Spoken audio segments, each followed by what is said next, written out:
Lundi 2 août prochain va marquer le début de l'année scolaire 2024-2025 sur l'ensemble du territoire national, peut-être sauf les zones occupées par des terroristes, les M23 et l'AFC des Corneilles-Nangaa. Qu'en est-il de la situation des élèves sourds-muets ou des malentendants? Sur ce plateau avec nous pour en parler, Moïse Louza Lissou.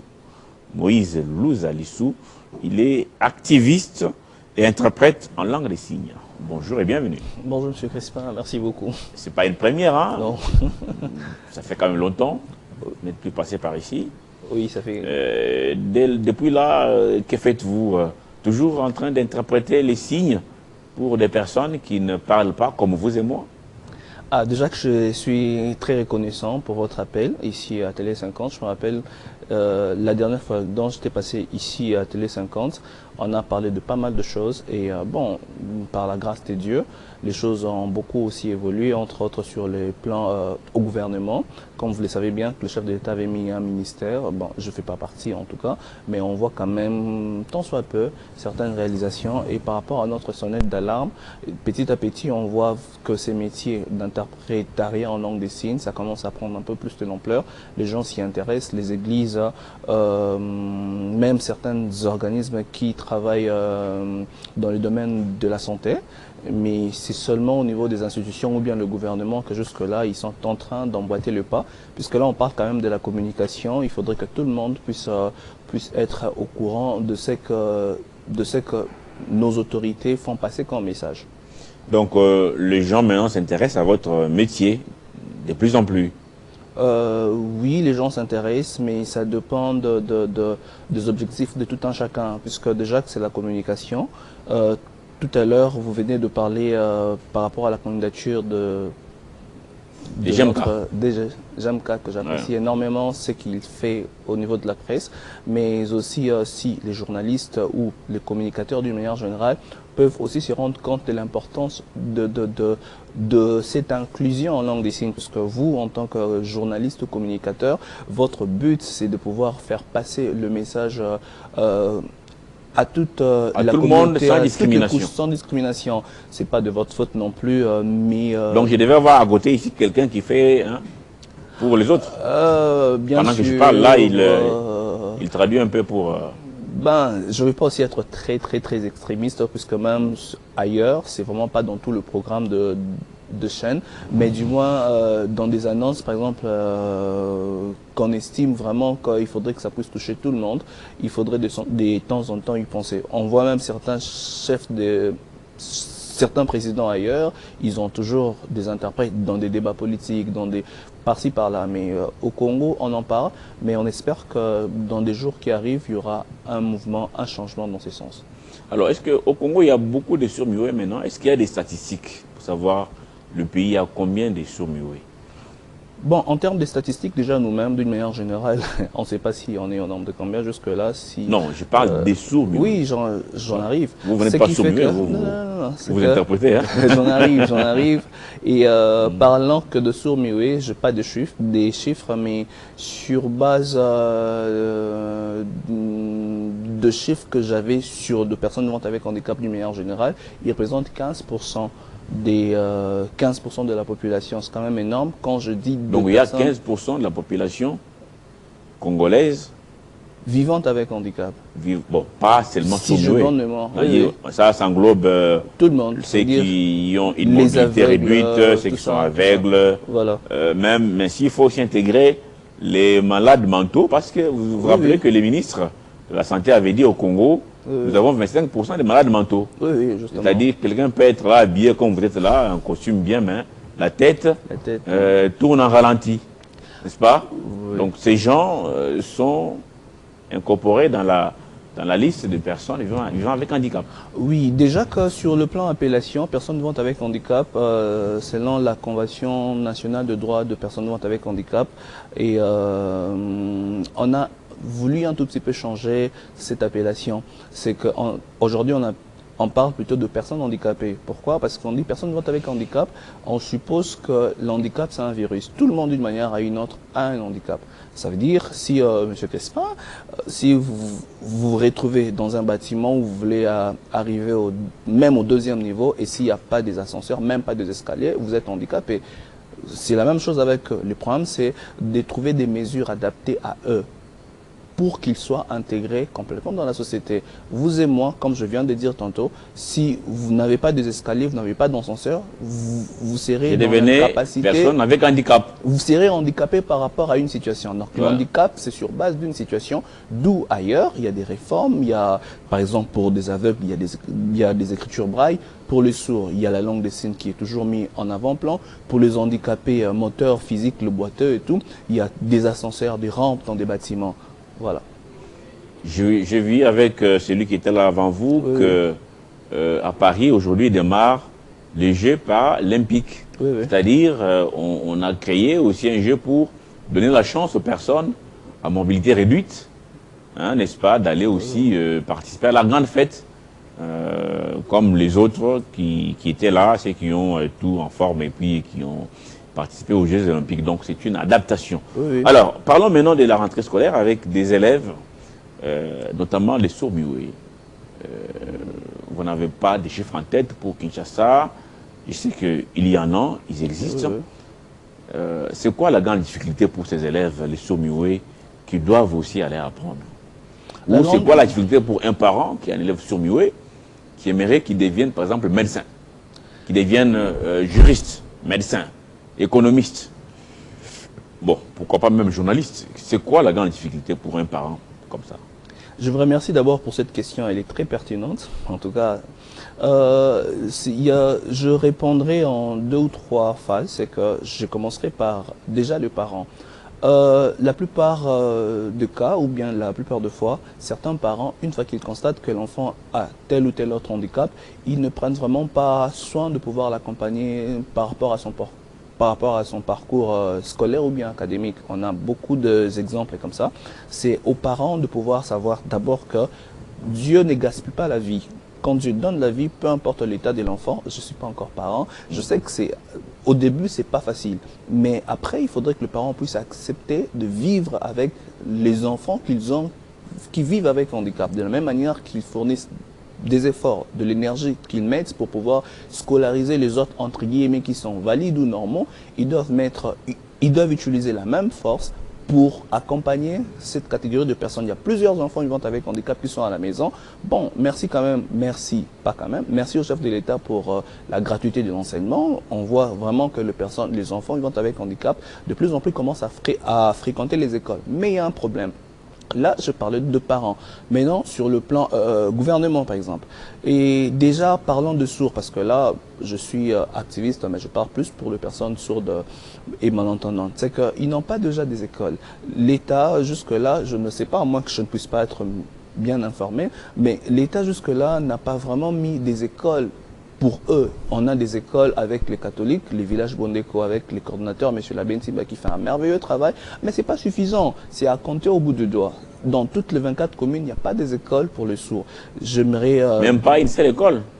En fait, il n'y en a pas assez. Il y en a, mais pas assez. Je connais quelques-uns, mais je crois pour l'État congolais? Non, c'est pour les privés. Je pense que c'est pour les catholiques. Mais je pense que ils travaillent en collaboration avec l'État. Mais c'est pas suffisant, puisque déjà, on peut dire ici à Lukunga, à Lukunga, par exemple, je connais pas vraiment beaucoup d'écoles, à part, par exemple, Bandal, c'est Funa, c'est ça? À Bandal, on a une école, Village Bondeko. Je sais pas, ici à la commune de Kinshasa, on a aussi une école. À Matete, on a une école. C'est vraiment à compter au bout du doigt. Ce qui fait que les élèves, ils n'ont vraiment pas des écoles comme tout le monde où ils peuvent aller apprendre, de 1. Et de 2, parlons de la Tchangou. Je connais une école à Kinkole. Vous allez voir de quartier 1, quartier 1 jusque là-bas, il n'y a pas trop d'écoles. Mais il y a une école à Kinkole. C'est une école qui n'a pratiquement 2 ou 3, 4 salles de classe en tôle. Les élèves viennent, ils étudient par terre. Les enseignants ne sont pas pris en charge. Il n'y a pas de clôture. Il n'y a pas de décret. De fois, on mène des activités de l'autre côté, mais on se dit, mais ça sera quoi l'avenir de ces enfants? C'est vrai qu'ils sont sourds. Ailleurs, les sourds font beaucoup de choses. Il y a la technologie, ils peuvent pas peut-être parler ou entendre, ils peuvent utiliser leur savoir, ils peuvent faire l'informatique, ils peuvent faire beaucoup d'autres choses. Mais s'ils ne sont pas accompagnés, si l'État n'accompagne pas les écoles ou n'initie pas de projets ou de programmes pour que ces enfants puissent fréquenter l'école, l'avenir de ces enfants, il faut se poser beaucoup de questions. Il y a encore autre chose, c'est que quand les écoles catholiques fournissent des efforts pour amener ces enfants jusqu'à ce qu'ils arrivent en leur sixième des humanités. Mais à la société, comment est-ce que ces enfants-là intègrent la société? C'est déjà une barrière, puisque là, on parle de l'enseignement spécialisé que j'aime bien. Mais l'enseignement spécialisé, c'est très limité, puisque quand l'enfant va finir ses études, il est censé d'intégrer la société. La société n'est pas spécialisée. La société, elle est inclusive. Quelqu'un qui a étudié durant tout son parcours en langue des signes et vous voulez qu'il travaille, par exemple, à Télé 50, qui maîtrise la langue des signes? Il sera collègue de qui? Il va collaborer avec qui? C'est pour ça qu'on demande à ce que l'éducation puisse être inclusive. Ça sera peut-être beaucoup trop demandé, mais ça vaudra quand même la peine à ce que ces genres de cours, la langue des signes, puisse être enseignée dans des écoles normaux, comme on peut le dire, puisqu'il y a quand même certains élèves, parce que les écoles de village Wandeko sont loin, ils commencent même à aller dans des écoles normaux. Et ils sont briots. Je connais un qui est ici à Bosembo. Sur Mioué? Sur Mioué, il est ici à Bosembo. Et là, comment il fait pour comprendre? Elle a son interprète, l'abbé du collège Bosembo. L'interprète l'accompagne à l'école? L'accompagne à l'école. Elle s'appelle Rebecca. Elle était même première de sa salle. Oh là là! Oui, elle était première de sa salle. Et je connais aussi une autre qui vient de finir ici à l'université, juste à côté, Leadership Academia. Sarah, elle a fait l'informatique, très brillante. Elle avait aussi son interprète qui l'accompagnait. Mais bon, je peux dire malheureusement, tous ces efforts que les interprètes sont en train de faire pour accompagner ces gens, mais on a comme l'impression que l'État, ça ne dit rien à l'État. Ils innovent pas, ils initient pas, ils ne font pas appel pour savoir qu'est-ce qu'on peut faire pour que ces secteurs, pour que cette jeunesse puisse être encadrée à la langue. C'est un peu la difficulté que ces jeunes, ces enfants qu'ils ont pendant leur parcours académique, que ce soit scolaire. Alors, si c'est ça, les tableaux qui est sombre pour l'école, qu'en est-il de l'université, par exemple? J'ai parlé d'un enfant qui va devenir médecin. Donc, il faut que chaque parent, finalement, engage un interprète des signes pour son enfant, pour l'école et l'université. Oui, je viens de le dire pour le cas de d'une des filles ou sœurs qui vient de pouvoir finir ses études ici à Leadership Academia. Pour moi, je pense que le grand problème, ce n'est pas ce niveau. Puisque les parents, s'ils ont le moyen, ils prennent l'interprète, ils payent. L'interprète entre dans la salle et tout. L'enfant évolue bien. Mais la grande question de se poser, après ces parcours, l'enfant va travailler où? Il sera dans quelle société? Bon, je peux dire gloire à Dieu puisque avec la loi organique portant sur protection et promotion de personnes vivantes avec handicap, il y a quand même un quota. Les personnes vivantes avec handicap, ils ont un quota dans des institutions ou bien dans des entreprises privées. Nous pensons que si cette loi entre en vigueur, ça peut soulager tant soit peu. Mais bien que ça doit entrer en vigueur, dans les milieux professionnels, la collaboration elle est importante. On peut avoir un collègue, si on ne sait pas maîtriser sa langue, on fait quoi? Ah, d'accord. Maintenant qu'il y aura la rentrée scolaire bientôt là, au niveau peut-être des ONG, des structures, est-ce qu'il y a une organisation pour ces enfants sur Mioué qui ont aussi droit à l'éducation? Vous avez évoqué ici que l'enseignement est devenu gratuit, enseignement primaire. Bon, est-ce que les enfants qui ont déjà cet handicap-là, comment ils vont aussi profiter de cette gratuité de l'enseignement? Bon, déjà que nous, déjà que je suis aussi dans une ONG qui s'appelle Le Geste, c'est à l'UPEN, et nous menons des activités, nous menons des actions. En tant qu'activiste, je suis sur terrain de temps en temps, et tout ce que je peux faire, c'est de demander de l'aide aux gens, de bonne volonté, s'ils voudront bien nous contacter, ils peuvent passer par Télé 50, ils vont nous... Puisque les grands besoins maintenant, c'est cette école-là de Kinkole. Je n'ai pas des images ici avec moi, mais je peux même vous envoyez les images, vous aurez mal au cœur, vous allez dire, est-ce que je peux accepter que mon enfant puisse étudier dans des telles conditions?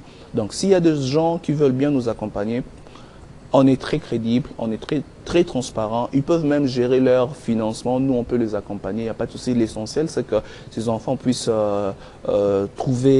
puissent se sentir aussi humains parce qu'ils sont dans des conditions pas humaines. Alors, il y a un ministère Oui. des personnes vivant avec handicap. Il y a actuellement la ministre de l'Éducation nationale qui, semble-t-il, est vraiment attentive. Est-ce que vous avez mené des plaidoyers au niveau de ces deux ministères pour les cas des enfants en difficulté, notamment les sourds-muets? Mener de plaidoyer, je dois être sincère, c'est nouveau gouvernement, je n'ai pas fait ça parce que après ça fatigue.